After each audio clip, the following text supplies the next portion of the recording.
No verão de 1912, a vida de 8 pessoas em Iowa foi abruptamente interrompida por um agressor, ou agressores, desconhecido. E até hoje, não temos ideia de quem foi o responsável por suas mortes. O que sabemos é que esse caso tem algumas semelhanças muito estranhas com outro famoso caso não resolvido de quase 70 anos antes. Eu sou seu anfitrião. E este é o mais diabólico mistério não resolvido. O caso de Villisca. Em 10 de junho de 1912, George e May Moore se mudaram para a casa localizada no número 516 da East 2nd Street, na pequena cidade de Villisca, Iowa. George era um caixeiro viajante e havia comprado a casa com sua apólice de seguro de vida. Ele e sua esposa tinham 3 filhas, Catherine, Mary e Naomi Moore, com 11, 10 e 7 anos, respectivamente. Também moravam com eles a mãe de George, Martha, sua irmã Lucy e o marido dela, Claude Josiah. Os Josiah também trouxeram seus 2 filhos para a casa, Herman, de 8 anos, e Claude Jr., de 6. A família estava morando junta há apenas um mês quando, um dia, os Moores decidiram sair para jantar e assistir a um filme. Eles contrataram uma babá, uma jovem de 16 anos chamada Lena Strunk, para cuidar das crianças enquanto estavam fora. Por volta das 21h30, depois de deixar as crianças, o casal saiu para a noite. Mais ou menos nesse mesmo horário, outro casal, Bert e Ora Perry, estava voltando para casa com sua carroça puxada por cavalos, após uma viagem a uma cidade vizinha. Eram cerca de 21h30, e o único poste de luz da rua piscava, mal iluminando o caminho. Quando passaram pela casa dos Moore, viram uma mulher em pé na varanda. Ela era alta, magra, vestida de preto e segurava uma lanterna.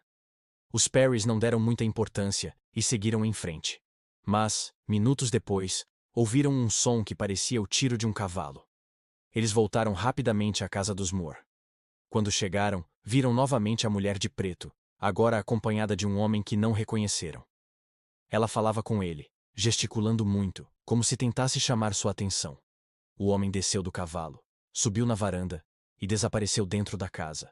Os Perrys ouviram vozes vindo lá de dentro, mas estava escuro demais para ver alguma coisa. Então decidiram voltar para casa. Na manhã seguinte, um vizinho percebeu que os cavalos dos Moore ainda estavam no celeiro e não haviam sido alimentados. Ele chamou pela família, mas ninguém respondeu. Mais tarde, o xerife chegou e arrombou a porta. Todos os 8 membros da família Moore foram encontrados brutalmente assassinados dentro da casa. George havia sido morto com um machado, provavelmente enquanto dormia. Seu crânio estava completamente esmagado. Seu corpo foi encontrado entre as camas de Mary e Naomi. May havia sido esquartejada, assim como sua mãe, Martha. Catherine, Mary e Nita estavam todas mortas no mesmo quarto. Catherine dormia em uma cama auxiliar, e as 2 meninas foram assassinadas com um machado. A cama havia sido virada e os corpos arrastados pelo chão. Martha estava no quarto da frente, de bruços na cama, com a camisola rasgada e a garganta cortada com uma faca afiada. O legista, Dr. Richmond, estimou que essas 4 pessoas foram mortas durante a noite, entre a noite do dia 9 e a manhã do dia 10 de junho. As outras 3 vítimas foram encontradas no quarto dos fundos, onde dormiam Claude e Lucy Josiah com seus 2 filhos. Lucy foi morta com um machado. Claude Josiah foi baleado 3 vezes e as crianças foram espancadas até a morte. Todos os seus crânios estavam esmagados. O quarto foi revirado, e roupas de cama e roupas comuns foram usadas para manter as janelas abertas para ventilação. Isso levou a polícia a acreditar que os assassinatos ocorreram entre 2 horas e 4 horas da manhã, quando a temperatura em Villisca estava por volta dos 21 graus. Quem cometeu os crimes o fez com um nível de sofisticação, premeditação e brutalidade que chocou a população local. Nenhuma prisão foi feita, e o assassino nunca se apresentou. Um dos aspectos mais estranhos da cena do crime foi a total ausência de sinais de arrombamento. Nenhum vidro quebrado, nenhuma porta danificada, nenhum móvel fora do lugar. A tela da janela acima da pia da cozinha havia sido retirada e deixada sobre a mesa. Mas a própria janela estava trancada por dentro, e não havia sinal de que alguém tentara entrar por ela. O portão dos fundos estava fechado, mas não trancado, e era feito de metal fino que poderia ter sido facilmente cortado. Os investigadores não encontraram sinais de roubo, o que descartou essa motivação. A teoria de roubo que deu errado já era improvável, mas o fato de que o assassino, ou assassinos, claramente agiu com calma e planejamento indicava que não foi um ato aleatório de violência. Ainda assim, a polícia não conseguiu determinar um motivo ou um suspeito. Então, um velho amigo de George Moore trouxe uma possível pista. Ele contou à polícia que conheceu um estranho misterioso em Knoxville, Iowa. Um homem que afirmava ter matado recentemente uma família rica em uma cidade próxima.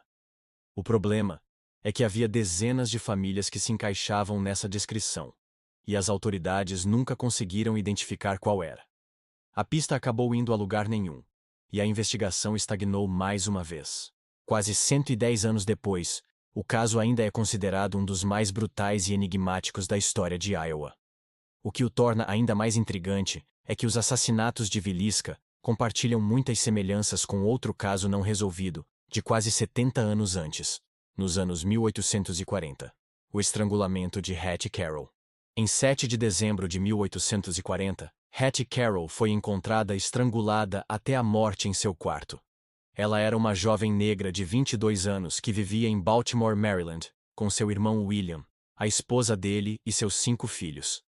Na época de sua morte, Hattie era empregada doméstica de uma família branca. Ela havia nascido na escravidão, assim como sua mãe. Os Carrolls eram pobres e dependiam do salário de Hattie para colocar comida na mesa. Na manhã de 7 de dezembro, uma vizinha notou que Hattie não havia buscado seu fornecimento diário de carvão. Foi até a casa e perguntou pela jovem. A senhora Carroll disse que Hattie devia estar de cama, pois reclamara de estar doente na noite anterior. A vizinha subiu para verificar, mas Hattie não estava lá. Procuraram por toda a casa, mas ela havia desaparecido. Então chamaram a polícia. Quando os oficiais chegaram, fizeram buscas pela casa e encontraram o corpo de Hattie escondido em um baú no sótão. Ela estava nua, exceto pelas meias até as coxas. A autópsia revelou que havia sido morta por estrangulamento. A polícia não conseguiu determinar se houve ou não abuso sexual. Um oficial escreveu que acreditava que ela havia sido violentada, mas outro insistia que não havia provas físicas para confirmar isso. O caso recebeu pouca atenção pública e logo desapareceu dos jornais. Apesar da falta de evidências, havia um suspeito. Um ex-escravo chamado John F. Williams, também conhecido como Welch Cat. Ele havia sido absolvido de um crime semelhante em 1835. Nesse caso, uma jovem branca chamada Eliza Carroll foi encontrada estrangulada em um quarto de hotel. Williams foi acusado, mas o promotor da época arquivou o caso por falta de provas. Mais tarde, o procurador-geral admitiu que o motivo real para a decisão era evitar desperdiçar o tempo da corte com um caso frívolo. Muitos acreditam que o verdadeiro motivo foi o preconceito racial.